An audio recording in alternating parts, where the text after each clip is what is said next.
देवी जी, आज की चर्चा में क्या करना है? एक कोई कहानी बढ़िया सुनाइए, धार्मिक कहानी अच्छी अच्छी सी। बात है। मैं आज आपको रविशंकर महाराज द्वारा कही गई एक कहानी बताता हूँ। बड़ी आनंददायक है और प्रेरणावर्धक है। एक बार की बात है, महाराज रविशंकर जो थे सावरकांठा गांव में टिके हुए थे 2-4 दिन से। जब शाम हुई एक दिन तो गांव की एक बुढ़िया रविशंकर महाराज के पास आई। बहुत अच्छी साड़ी नहीं पहने थी, फटी साड़ी थी, लेकिन चेहरे का भाव बहुत ही साधारण सा था। हाँ, झुर्रियाँ पड़ी थीं और देखने में बहुत दरिद्र दीन दुखी सी बुढ़िया लगती थी। महाराज रविशंकर जी को लगा कि जैसे वो बुढ़िया उनसे कुछ मांगने के लिए आई है। हाँ, लेकिन वो तो अपना सब कुछ देने आई थी।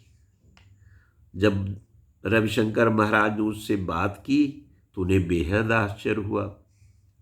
उस बुढ़िया ने बड़े गदगद भाव से कहा कि महाराज, मैं एक गरीब महिला हूँ, इस गांव में रहती हूँ।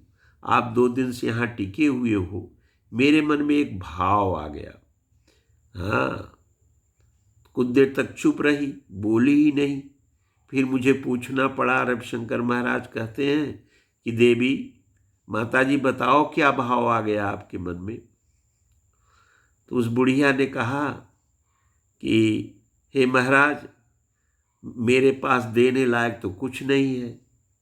ये 10 बकरियां हैं मेरे पास, इनमें से एक बकरी दूध भी देती है, तो क्या आप लेंगे इन बकरियों को? तो महाराज रविशंकर जी ने कहा, क्यों नहीं, क्यों नहीं, हम तो बकरी का भी दान स्वीकार करते हैं, पर मैं यहाँ रहूंगा नहीं देवी, और न इन बकरियों को मैं साथ ले जाऊंगा। तुम्हारा दान तो स्वीकार कर लूंगा, अतः तुम बताओ, तुम्हारे गांव में कोई योग्य व्यक्ति हो, कोई योग्य आदमी हो, जिसको मैं तुम्हारी बकरियां सौंप दूं और तुम भी खुश रहो, तुम्हारी बकरियां भी खुश रहें। कुछ देर तक बुढ़िया चुप रही। फिर विचार कर सोच करके बुढ़िया ने कहा कि महाराज, हमारे गांव में एक भंगी का लड़का रहता है, अकेला है बेचारा, उसे दे दीजिए आप। तो भगवान महाराज रविशंकर ने उस लड़के को बुलवाया और उससे कहा कि माँ जी जो तुम्हारे सामने बैठी हैं, मुझे अपनी बकरियां देना चाहती हैं, तू उसे पालेगा? वो तो खुश हो गया। वो लड़का बहुत खुशी खुशी मेरी बात को स्वीकार कर लिया। मैंने दान स्वरूप, रविशंकर जी कहते हैं कि उन्होंने दान स्वरूप उस बकरी के दान को लिया और उस लड़के को सौंप दिया। दूसरे दिन दोपहर का समय था और महाराज रविशंकर विश्राम कर रहे थे। कोई बुढ़िया माई फिर आ गई। महाराज, महाराज, मैं आपसे फिर कुछ निवेदन करने आई हूं। तो मुझे बड़ा आश्चर्य हुआ कि अब क्या हो गया। तो बुढ़िया ने कहा कि महाराज, मैं अकेली हूं और मेरे पास 2-2 घर हैं।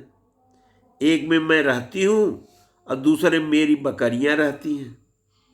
बकरी तो अब मैं दे दी दान में, तो घर हो गया है खाली।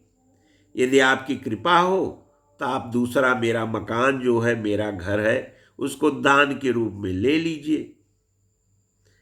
कुछ देर तो महाराज रविशंकर को बड़ा आश्चर्य हुआ। हाँ, उन्हें ये त्याग की मूर्ति प्रत्यक्ष दिखाई देने लगी। फिर रविशंकर महाराज ने कहा कि माँ जी, तुम्हारे गांव में कोई ऐसा व्यक्ति है जिसके पास मकान नहीं है? कुछ देर तक विचार करने के बाद वो बुढ़िया बोली, हाँ महाराज, एक रबाड़ी है, आप उसे दे दें तो वह खुशी खुशी ले लेगा ये मकान। तो महाराज ने, रविशंकर महाराज ने उस रबाड़ी को बुलवाया और पूछा कि क्यों भाई, तेरे पास कोई रहने की जगह है, मकान वकान है? उसने कहा, नहीं महाराज, मकान कहाँ है, इसे सड़क पर जीवन व्यतीत करता हूँ, रबाड़ी हूँ। तो महाराज ने कहा, मकान बनाता क्यों नहीं? तो उस रबाड़ी ने कहा कि बनाऊं कहाँ से महाराज, कोई जमीन उमीन देता नहीं, मैं गरीब आदमी हूँ, क्या कहाँ से बनाऊंगा। फिर महाराज ने कहा कि जो बुढ़िया माई देख रहे हो तुम, यह तुम्हें एक मकान देना चाहती है, लोगे? बड़ा खुश हुआ, उसने कहा क्यों नहीं महाराज, ये तो मेरे लिए बहुत खुशी की बात होगी। लेकिन रविशंकर महाराज ने हंसते हुए कहा कि देखो घर तो मिल रहा है, पुराना मकान है, उसकी मरम्मत करवानी होगी। तो उसने कहा कि मैं करवा लूँगा महाराज। फिर रविशंकर महाराज ने कहा कि एक शर्त है, तुम्हें बुढ़िया माई जब तक जीती रहेगी तब तक उसकी सेवा करनी पड़ेगी, बड़ी भारी शर्त है। हाँ, महाराज ने हंसते हंसते कहा। सेवा करने की बात सुनते ही महाराज के पास में बैठी हुई बुढ़िया माई तुरंत बोल उठी, नहीं नहीं नहीं नहीं महाराज, मैं सेवा कराने के लिए इसको घर नहीं दे रही हूँ। इसके पास घर नहीं है और मेरे पास एक ज़्यादा है, इसी से दे रही हूँ। मुझे इससे कोई सेवा ववा नहीं करानी है। मेरी तो आपसे इतनी विनती है कि इसे ऐसा कुछ लिख दीजिए कागज पर कि मेरे मरने के बाद भी इस बेचारे गरीब से कोई यह मकान छीन न पाए। बुढ़िया माई की सच्ची दान भावना, दान देने की ये प्रवृत्ति और सरलता से महाराज रविशंकर का हृदय बड़ा गदगद हुआ। और उन्होंने, महाराज ने बुढ़िया के सामने अपने दोनों हाथ जोड़ लिए। फिर नियमित रूप से कागज बनाकर रैबारी को बुढ़िया के अंगूठा लगवाकर दान स्वरूप भेंट कर दिया गया।